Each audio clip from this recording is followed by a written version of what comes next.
এই বাসের ব্যবসাটা তো সত্যিই লাভজনক দেখছি। টিকিট বেচে তো এরা অনেক টাকা আয় করে দেখছি। আর হ্যাঁ, এই ড্রাইভারটাও দেখো কত আনন্দে বাস চালাচ্ছে, কোনো টেনশন নেই ওর। ব্যাস বাসের সাথে ঘোরা আর দুনিয়া দেখা, আর জীবন তো এমনই হওয়া উচিত। তাহলে চলো আমরাও বাস চালাই।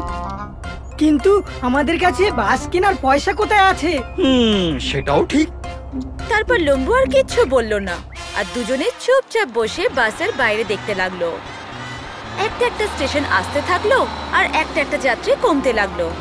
আর এটা করতে করতে বাস একদম খালি হয়ে গেল। শুধু লম্বু আর টিঙ্গু বাসের মধ্যে বসেছিল। লাস্ট স্টপ আসলো আর বাস থেমে গেল। আরে চলো নামো ভাই, তোমাদের স্টপ এসে গেছে। আরে স্যার, আমরা নামবো না, আমরা বাসের সাথেই ফিরে যাব। যদি এমন হয় তা ঠিক আছে, বসে থাকো বাসে। আর এই বাস সিধা সন্ধ্যেবেলা যাবে।